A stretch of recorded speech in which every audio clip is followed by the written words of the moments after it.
सुनहरे ताबूतों, लाजवर्द से बने मुखौटों और फिरौन की परम शक्ति को भूल जाइए।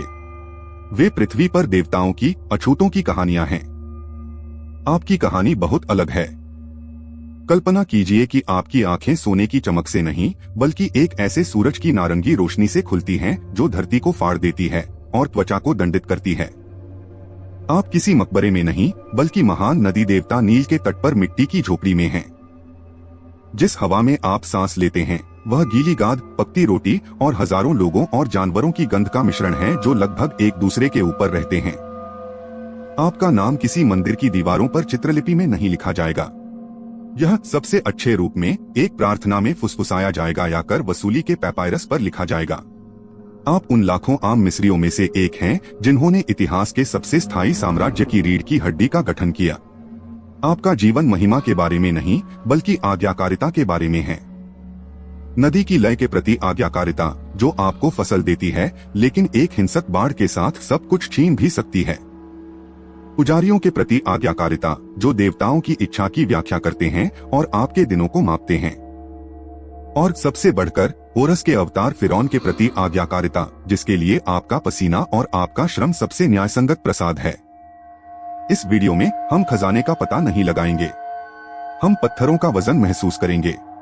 पिरामिडों को बनाए रखने वाली चीजों को समझने के लिए एक इमर्सिव और क्रूर यात्रा, इतिहास द्वारा भुला दिए गए एक ऐसे लोगों की ताकत, दर्द और विश्वास जिन्होंने इसे अपने हाथों से बनाया था। प्राचीन मिस्र में आपका स्वागत है। गर्मी अभी शुरू हुई है। आपका घर पत्थर का नहीं बना है। पत्थर अनंत काल के लिए, मकबरों और मंदिरों के लिए है। आपका घर जीवन के लिए है, नाजुक, अस्थायी और आपके पैरों के नीचे की मिट्टी के समान पदार्थ से बना है।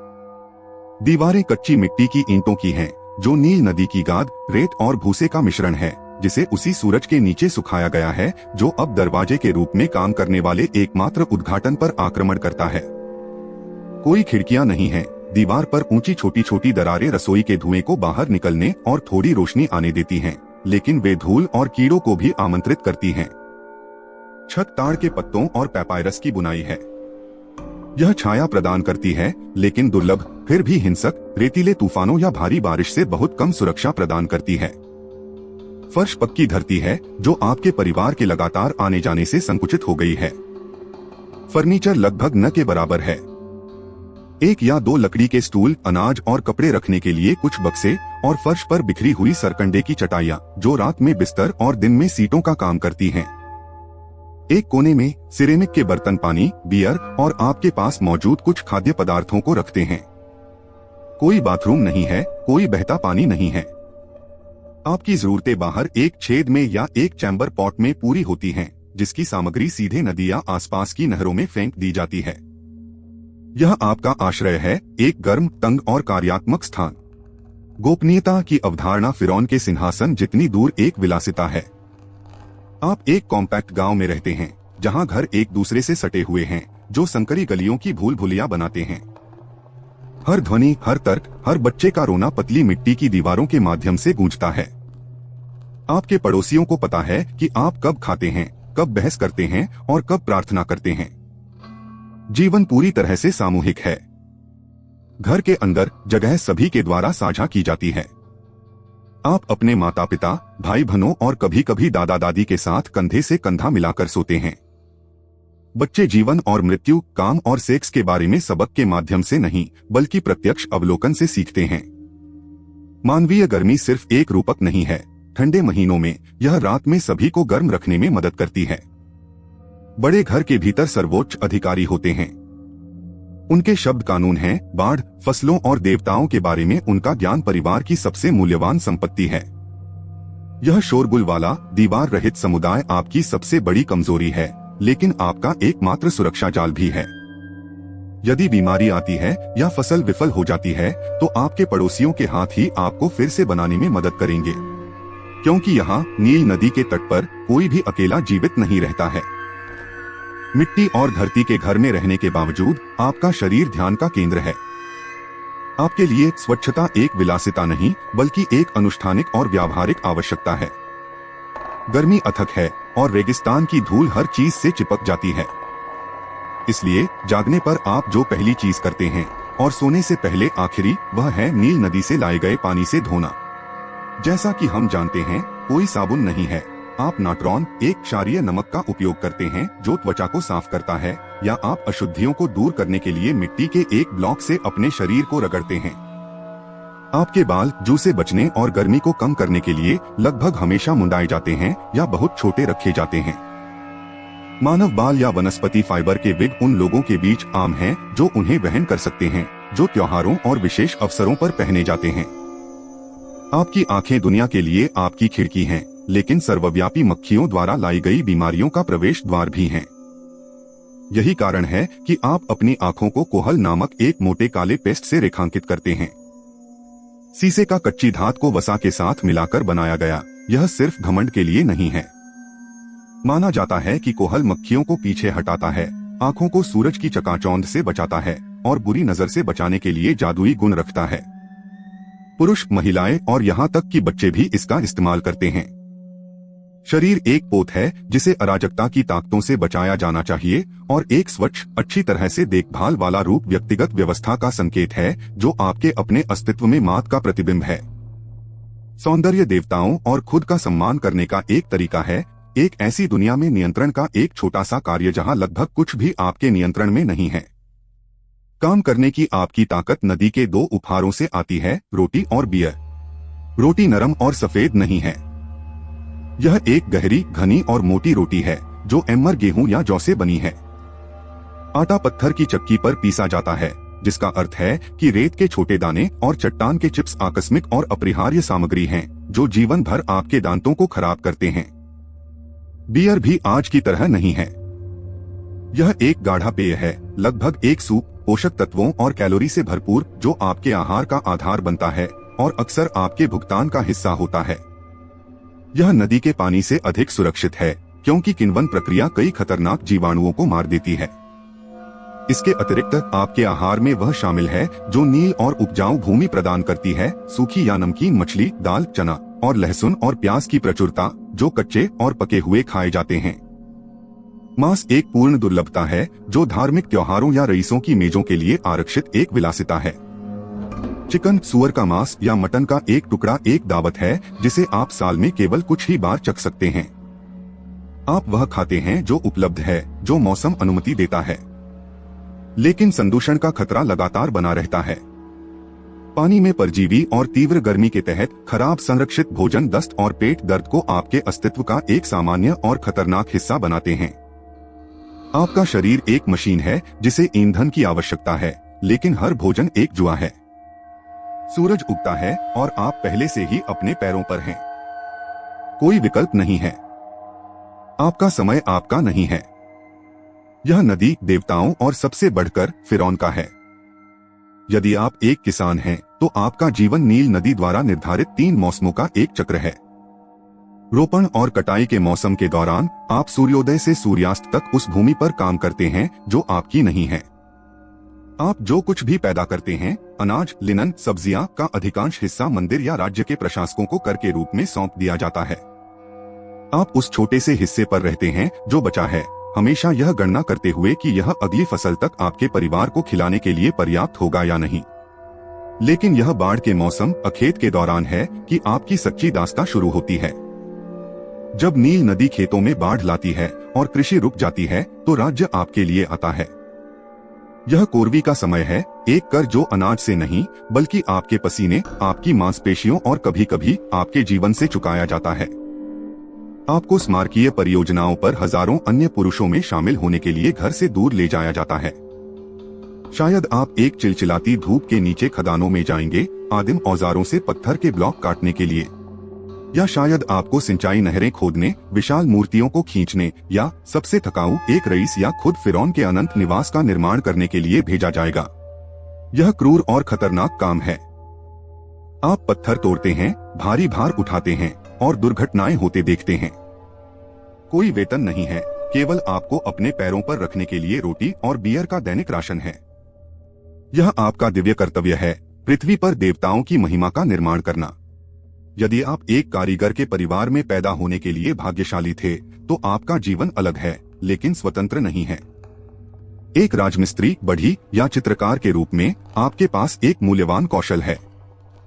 आप राज्य कार्यशालाओं में काम करते हैं, जैसे कि दीर अल-मदीना का प्रसिद्ध गांव, जहां राजाओं की घाटी में मकबरों के निर्माता रहते थे। आपकी दिनचर्या एक घंटी या एक कॉल द्वारा शासित होती है। आप 2 या 3 दिन के आराम से पहले लगातार 10 दिन काम करते हैं। आपके काम में सटीकता की मांग है। आप नाजुक चित्रलिपि तराशते हैं, ताबूत बनाते हैं या मकबरे की दीवारों पर मृतकों की पुस्तक के दृश्य चित्रित करते हैं। आपका भुगतान सिक्कों में नहीं आता है, क्योंकि वे आम लोगों के लिए मौजूद नहीं हैं। आपको HSB राशन में भुगतान किया जाता है। आपके मासिक कोटे में अनाज के बोरे, बियर के जार, मछली, कपड़े और तेल शामिल हो सकते हैं। आपका काम जितना अधिक विशिष्ट होगा, आपका राशन उतना ही बेहतर होगा, लेकिन हर वस्तु को नियंत्रित किया जाता है। सर्वव्यापी मुंशी हाथ में पैलेट और पैपायरस के साथ सब कुछ रिकॉर्ड करते हैं। आपके द्वारा उपयोग किए जाने वाले उपकरण, आपके द्वारा प्राप्त सामग्री, आपके द्वारा काम किए जाने वाले दिन और आपके द्वारा याद किए जाने वाले दिन। यदि आप बीमार पड़ जाते हैं तो आपको औचित्य की आवश्यकता होती है। यदि कोई उपकरण गायब हो जाता है तो एक जांच शुरू की जाती है। आपके पास एक किसान की तुलना में अधिक आराम है, लेकिन आप निरंतर निगरानी की एक प्रणाली के तहत रहते हैं। आपका कौशल आपको दर्जा देता है, लेकिन यह आपको एक नौकरशाही से बांधता है जो रोटी और बियर में आपके मूल्य को मापता है। यह सुनिश्चित करता है कि आपकी प्रतिभा हमेशा पहले राज्य की सेवा करे। एक दिन आपको पता चलता है कि आपके पड़ोसी ने नहर से पानी को अपने खेत की सिंचाई के लिए मोड़ दिया है, जिससे आपका खेत सूख रहा है। कोई कानून की किताब नहीं है जिसे आप परामर्श कर सकते हैं, न ही किराए पर लेने के लिए कोई वकील है। यहाँ न्याय एक ब्रह्मांडीय शक्ति है जिसे मात कहा जाता है, वह व्यवस्था, सत्य और संतुलन जो ब्रह्मांड को कार्यशील रखता है, और आपका कर्तव्य इसे बहाल करने में मदद करना है। आप अपनी शिकायत एक स्थानीय परिषद केनबेट में ले जाते हैं, जो आपके गांव के बुजुर्गों और मुंशियों द्वारा बनाई गई है। सत्र खुले में सभी की निगाहों के नीचे होता है। कोई जूरी नहीं है, केवल ये सामुदायिक न्यायाधीश हैं। आप और आपके पड़ोसी खुद को प्रस्तुत करते हैं। सबूत आपके शब्द के खिलाफ उसका शब्द है। गवाहों को बुलाया जाता है और सभी को फिरौन और देवताओं के नाम पर शपथ लेनी चाहिए, जो एक बहुत ही गंभीर कार्य है। शपथ के तहत झूठ बोलना एक भयानक अपराध है, मात का सीधा अपमान है, जो न केवल आपके जीवन बल्कि आपके अनंत काल को भी खतरे में डाल सकता है। अदालत सबूतों की जांच करती है, तर्कों को सुनती है और एक समाधान की तलाश करती है जो सद्भाव को बहाल करे। निर्णय जटिल संहिताओं पर आधारित नहीं है, बल्कि सामान्य ज्ञान, रिवाज और समुदाय को एकजुट रखने के प्रयास पर आधारित है। लक्ष्य केवल दोषी को दंडित करना नहीं है, बल्कि यह सुनिश्चित करना है कि दिव्य व्यवस्था, जो सूरज को उगने और नील नदी को बहने देती है, आपके छोटे से गांव में फिर से स्थापित हो। न्यायाधीशों का शब्द अंतिम है, और इसकी अवज्ञा करना ब्रह्मांड की संरचना को ही चुनौती देना है। यदि केनबेट आपके पड़ोसी को दोषी घोषित करता है, तो न्याय तेज, सार्वजनिक और दर्दनाक होता है। जैसा कि हम जानते हैं, जेल मौजूद नहीं है। एक कैदी को रखना संसाधनों की बर्बादी है। दंड को शरीर पर महसूस किया जाना चाहिए और सभी द्वारा देखा जाना चाहिए, जो एक सबक के रूप में काम करता है। इस तरह के एक छोटे से अपराध के लिए सजा पानी लौटाना और सार्वजनिक चौक में कई कोड़े खाना हो सकता है, शायद पीठ पर या पैरों के तलवों पर 100 बेंत। अपमान दंड का एक अभिन्न अंग है। आप बाकी गांव के साथ देखते हैं ताकि हर कोई व्यवस्था को भंग करने की कीमत याद रखे। लेकिन अगर अपराध अधिक गंभीर होता, मंदिर से अनाज का एक बोरा चोरी करना या इससे भी बदतर एक मकबरे का उल्लंघन, तो राज्य का रोष अथक होता। मकबरे की डकैती सबसे जघन्य अपराध है, क्योंकि यह एक आत्मा के अनंत जीवन पर हमला करता है। अपराधी को कबूल करने और साथियों को प्रकट करने के लिए प्रताड़ित किया जाता। सजा मौत होती, शरीर को नष्ट करने के लिए क्रूरता से निष्पादित किया जाता और शायद आत्मा को भी। एक तेज दाव पर सूली पर चढ़ाना एक आम तरीका था, जिससे शरीर को गिद्धों द्वारा खाया जाता। अन्य गंभीर दंडों में विरूपण शामिल था, जैसे कि नाक और कान काटना, अपराधी को हमेशा के लिए चिह्नित करना, या नूबिया के सोने की खानों में निर्वासन, अमानवीय परिस्थितियों में एक जबरन श्रम जो एक धीमी मौत की सजा के बराबर था। फिरौन का न्याय पूर्ण है और उसकी भुजा लंबी और भारी है। नील आपको जीवन देती है, लेकिन यह आपको मृत्यु भी देती है।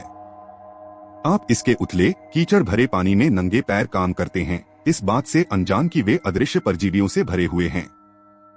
धीरे धीरे आप एक कमजोरी महसूस करने लगते हैं जो कभी नहीं जाती है, और आप अपने मूत्र में खून देखते हैं।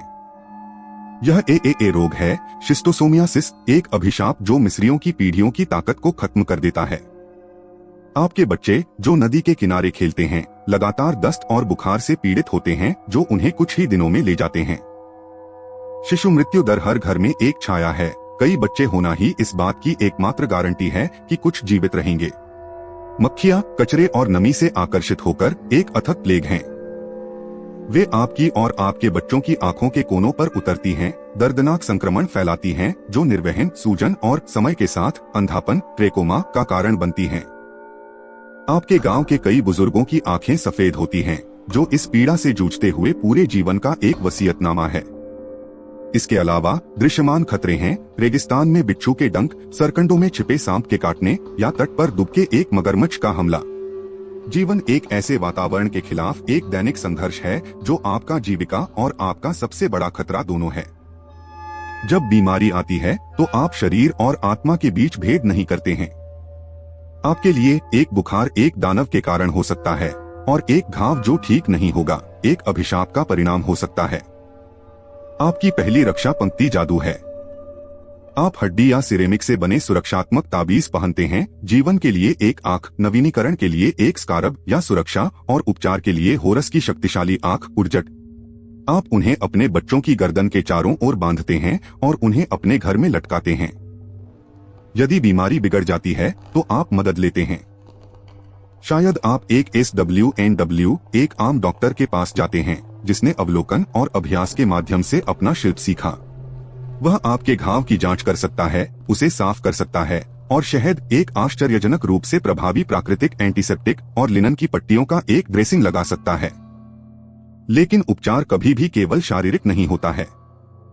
उपाय लागू करते समय वह उस बुरी आत्मा को बाहर निकालने के लिए एक मंत्र का पाठ करता है जिसने बीमारी का कारण बना। या आप सीधे मंदिर जा सकते हैं, एक पुजारी के हस्तक्षेप की मांग कर सकते हैं। वहां उपचार देवताओं के हाथों में है। वे आपको एक चिकित्सा पैपायरस से लिया गया एक नुस्खा दे सकते हैं जो जड़ी बूटियों, खनिजों और कभी कभी दरियाई घोड़े की चर्बी जैसे विचित्र अवयवों का मिश्रण है। माना जाता है कि देवी सेखमेट अपने रोष के साथ विपत्तियां लाती है, लेकिन अगर प्रार्थनाओं और प्रसादों से शांत हो जाएं, तो उन्हें ठीक भी कर सकती है। चिकित्सा और जादू विपरीत नहीं है, वे एक ही सिक्के के दो पहलू हैं। आपके शरीर पर हमला करने वाले अराजकता पर व्यवस्था थोपने का एक हताश प्रयास। आप हर दिन उनके पास से गुजरते हैं। चित्रलिपि, वे मंदिरों की स्मारकीय दीवारों पर उकेरे गए हैं, फाटकों और मूर्तियों पर चित्रित हैं। आपके लिए वे सुंदर और जादुई प्रतीक हैं, पक्षियों, सरकंडों और देवताओं की छवियां जो एक दिव्य कहानी बताती हैं जिसे आप पढ़ नहीं सकते। आप 99% आबादी का हिस्सा हैं जो निरक्षर हैं। लिखित शब्द एक गुप्त भाषा है, एक ऐसी शक्ति की कुंजी जो आपके पास कभी नहीं होगी। यदि आपको कोई संदेश भेजने, किसी जानवर की बिक्री दर्ज करने या वजीर के आदेश को समझने की आवश्यकता है, तो आप एक व्यक्ति पर निर्भर हैं, मुंशी। आप उसे धूप में काम करते समय छाया में एक चटाई पर बैठे देखते हैं। उसके हाथ साफ हैं, बिना आपके छालों और घावों के। उसकी गोद में काले और लाल स्याही के लिए खोखले के साथ एक लकड़ी का पैलेट, पानी का एक बर्तन और उसके तेज सरकंडों के साथ एक केस उसके व्यापार के उपकरण हैं। वह अभिलेखों का रक्षक है, आपके और राज्य के बीच मध्यस्थ है। वह आपकी फसल को नोट करता है, आपके करों की गणना करता है और उन अनुबंधों को पढ़ता है जो आपके भाग्य का निर्धारण करते हैं। उसका अधिकार शक्ति से नहीं बल्कि ज्ञान से आता है। कई माता पिता के लिए सबसे बड़ी आशा यह है कि उनका बेटा कुछ चुने हुए लोगों में से एक होगा जो एक मुंशी स्कूल में भाग लेंगे, क्योंकि वे जानते हैं कि यह शारीरिक श्रम के जीवन से बचने और आदेश देने वाले व्यक्ति बनने का एकमात्र तरीका है, बजाय केवल उन्हें प्राप्त करने के। फिरौन की शक्ति केवल सेनाओं द्वारा ही नहीं बल्कि हजारों पैपायरस स्क्रॉल द्वारा भी बनाए रखी जाती है। यह मुंशी का काम है जो साम्राज्य को कार्य करने की अनुमति देता है। वे अदृश्य गियर हैं जो मिस्र को चलाते हैं। हायरेटिक नामक लेखन के एक तेज घसीट रूप का उपयोग करते हुए वे आर्थिक और नागरिक जीवन के हर विवरण को दर्ज करते हैं। राज्य के अन्न भंडार में प्रवेश करने और छोड़ने वाले अनाज की अनथीन सूचियां। कर संग्रह के लिए मवेशियों की जनगणना, मकबरे की परियोजनाओं पर श्रमिकों के दैनिक उपस्थिति रिकॉर्ड और प्रत्येक को प्राप्त राशन की मात्रा। हर ईंट, बियर का हर जार, रोटी का हर टुकड़ा गिना और नोट किया जाता है। यह सावधानी पूर्वक नौकरशाही पूर्ण नियंत्रण का एक उपकरण है। यह सुनिश्चित करता है कि करों का भुगतान किया जाता है, परियोजनाएं पूरी होती हैं और फिरौन की इच्छा सबसे दूरस्थ गांव में भी पूरी होती है। लेकिन लेखन अनंत काल की भी सेवा करता है। मकबरों में यह पवित्र चित्रलिपि है जो मृतकों की पुस्तक से मंत्रों को रिकॉर्ड करती है, जो बाद के जीवन में आत्मा की यात्रा के लिए आवश्यक मार्गदर्शक हैं। मंदिर की दीवारों पर वे फिरौन की जीत का वर्णन करते हैं, इतिहास को दिव्य प्रचार में बदलते हैं, यह सुनिश्चित करते हुए कि उसकी महिमा कभी नहीं भुलाई जाती है। आपके लिए लेखन एक दूर का रहस्य है। मिस्र के लिए यह स्मृति, कानून और शक्ति की नींव है। मृत्यु आती है, लेकिन आपके लिए कोई भव्य जुलूस नहीं होगा, कोई सुनहरा ताबूत नहीं होगा, कोई विशेष बाम लगाने वालों का काम नहीं होगा। ममीकरण की जटिल 70 दिवसीय रस्म, अंगों को हटाना, नाट्रॉन नमक से उपचार, सैकड़ों मीटर लिनन के साथ लपेटना, रॉयल्टी और अभिजात वर्ग के लिए आरक्षित है। आपका अंतिम संस्कार एक पारिवारिक मामला है, एक सरल और जल्दबाजी वाली विदाई। आपके शरीर को आपके रिश्तेदारों द्वारा धोया जाता है, वे जो भी तेल वहन कर सकते हैं उससे सुगंधित किया जाता है और उपयोग किए गए लिनन की पट्टियों या एक साधारण कफन में लपेटा जाता है। आपको पत्थर के मकबरे में नहीं रखा जाएगा। आपका परिवार आपको रेगिस्तान में ले जाएगा, लाल भूमि में जो नील नदी की उपजाऊ काली भूमि के समाप्त होने पर शुरू होती है। वहां वे रेत में एक उथली कब्र खोदते हैं। आपके बगल में वे आपकी यात्रा के लिए कुछ विनम्र सामान रखते हैं, बियर और रोटी के साथ एक सिरेमिक का बर्तन, आपका सबसे वफादार काम का उपकरण, शायद सुरक्षा के लिए होरस की आंख का ताबीज।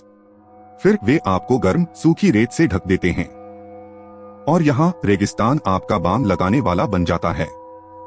अथक शुष्कता और गर्मी आपके शरीर के सभी तरल पदार्थों को सोख लेती है, इसे जल्दी से निर्जलित करती है और इसे स्वाभाविक रूप से संरक्षित करती है। यह गरीबों का ममीकरण है जो स्वयं भूमि का एक उपहार है। यह सुनिश्चित करता है कि आपका शरीर बरकरार रहे, आपकी आत्मा बाग के पहचानने और अनंत काल में इसमें लौटने के लिए तैयार रहे। आपके शरीर के आराम करने के साथ आपकी आत्मा वास्तविक परीक्षा शुरू करती है। आप खतरनाक अंडरवर्ल्ड डुआट के माध्यम से यात्रा करते हैं, राक्षसों और संरक्षित द्वारों का सामना करते हुए, आपके परिवार द्वारा प्रदान किए गए कुछ मंत्रों का उपयोग करते हुए। आपका अंतिम गंतव्य 2 सत्यों का हॉल है, जहां आपके दिल का न्याय स्वयं ओसिरिस मृतकों के स्वामी द्वारा किया जाएगा। आप 42 डरावने देवताओं के सामने घुटने टेकते हैं और नकारात्मक स्वीकारोक्ति का पाठ करते हैं, अपनी बेगुनाही की घोषणा करते हैं। मैंने चोरी नहीं की है, मैंने मारा नहीं है, मैंने धोखा नहीं दिया है, मैंने दर्द नहीं दिया है, मैं शुद्ध हूँ। फिर निर्णायक क्षण आता है। सियार सिर वाले देवता अनुबिस आपको एक बड़े सुनहरे पैमाने पर ले जाते हैं। एक पलड़े पर वह आपका दिल आईबी, आपकी अंतरात्मा और नैतिकता की सीट रखता है। दूसरे पलड़े पर वह एक शुतुरमुर्ग का पंख रखता है, जो मात, सत्य और ब्रह्मांडीय व्यवस्था का प्रतीक है। आपके सभी कर्म, विचार और रहस्य आपके दिल पर भार डालते हैं। यदि आपने एक न्यायपूर्ण जीवन जिया तो आपका दिल पंख जितना हल्का होगा। देवताओं के मुंशी थोथ परिणाम दर्ज करते हैं और होरस आपको ओसिरिस की उपस्थिति में ले जाता है, जो आपको नरकट के क्षेत्र में अनंत जीवन प्रदान करता है, एक स्वर्ग जहां आप हमेशा के लिए रहेंगे। लेकिन अगर आपका दिल पापों से भारी है तो यह तराजू को झुका देगा।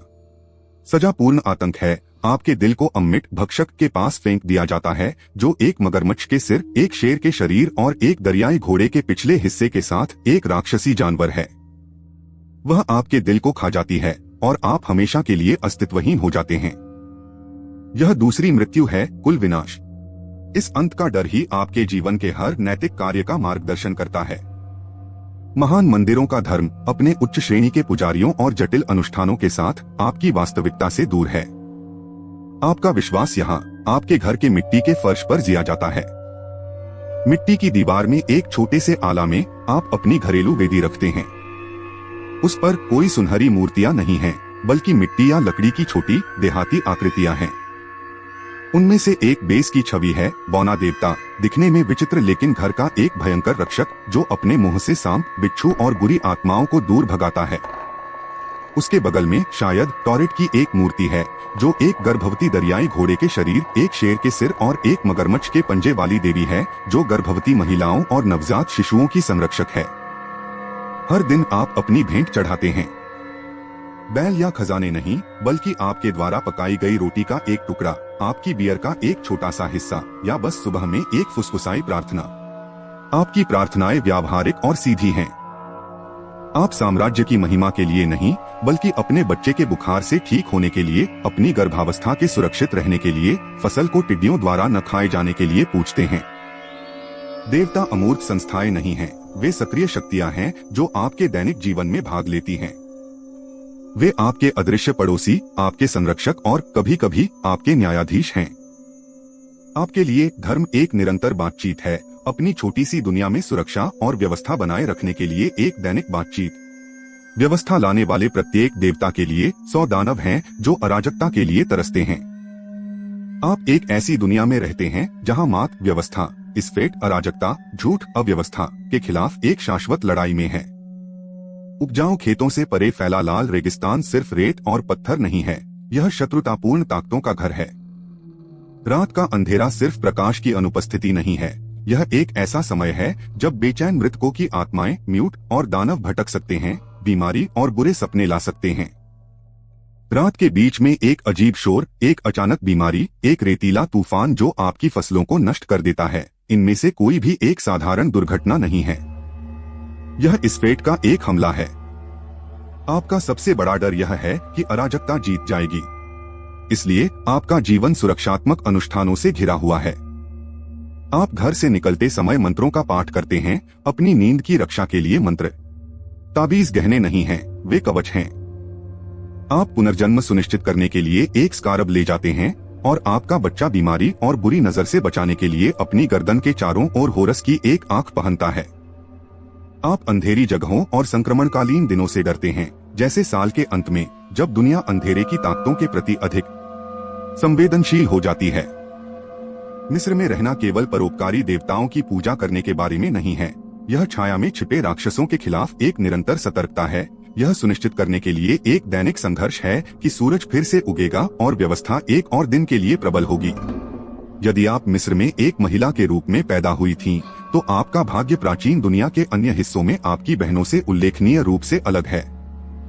कानून आपको एक व्यक्ति के रूप में मान्यता देता है।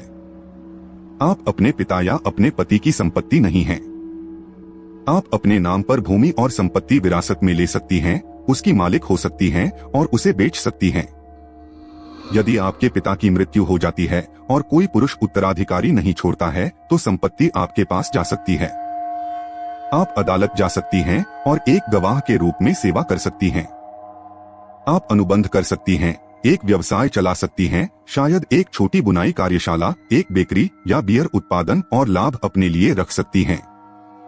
और सबसे आश्चर्यजनक रूप से, यदि आपका विवाह अस्थिर हो जाता है, तो आपको तलाक शुरू करने का अधिकार है। यह एक आसान प्रक्रिया नहीं है, लेकिन यह संभव है। और तलाक पर कानून गारंटी देता है कि आपको वह दहेज वापस मिलेगा जो आप शादी में लाई थीं, और आमतौर पर जोड़े द्वारा संचित संपत्ति का 1/3। यह कानूनी स्वायत्तता आपको सुरक्षा और सम्मान की एक परत प्रदान करती है जो अन्य सभ्यताओं में बस अकल्पनीय थी। आप कानून के सामने शक्तिहीन नहीं हैं। आपके पास एक आवाज, अधिकार और अपनी संपत्ति को नियंत्रित करने की क्षमता है, जो एक कठोर संरचित दुनिया में स्वतंत्रता की एक चिंगारी है। आपके सभी कानूनी अधिकारों के बावजूद आपकी पहचान और सामाजिक मूल्य एक ही स्थान से परिभाषित होते हैं, घर। आपका सबसे सम्मानित शीर्षक निवेट प्रति घर की महिला है। यह इन मिट्टी की दीवारों के भीतर है कि आपका सच्चा डोमेन मौजूद है। आपका जीवन अथक घरेलू काम का एक चक्र है। आप अनाज पीसने, दिन की रोटी पकाने, बियर तैयार करने, सन काटने और परिवार के कपड़ों के लिए कपड़े बुनने के लिए सूरज से पहले उठती हैं। आपूर्ति का प्रबंधन करना, बच्चों की देखभाल करना और बीमारों की देखभाल करना आपकी जिम्मेदारी है। आपकी सबसे महत्वपूर्ण भूमिका, हालांकि, बच्चे पैदा करना है। एक उत्तराधिकारी, विशेष रूप से परिवार का नाम आगे बढ़ाने और अंतिम संस्कार करने के लिए एक पुरुष पुत्र पैदा करने का दबाव बहुत बड़ा है। बांझपन को एक बड़ी त्रासदी के रूप में देखा जाता है और यह आपके पति के लिए दूसरी पत्नी लेने का आधार हो सकता है। हर गर्भावस्था जीवन या मृत्यु का जुआ है। प्रसव खतरनाक है और कई महिलाएं इससे बच नहीं पाती हैं। आप प्रसव की सुरक्षात्मक देवी टॉरेट से उसकी मदद मांगते हुए ईमानदारी से प्रार्थना करती हैं। आपका जीवन एक द्वंद्व है। आप कानून के सामने अधिकारों वाली एक नागरिक हैं, लेकिन घर के भीतर परिवार की जरूरतों की एक नौकर हैं। आपकी कानूनी शक्ति आपको सुरक्षा देती है, लेकिन यह आपके बच्चे और आपके घर की दक्षता है जो समुदाय की नजरों में आपके दर्जे को परिभाषित करती है। समय की रेत ने आपकी दुनिया के मंदिरों और शहरों को ढक दिया है।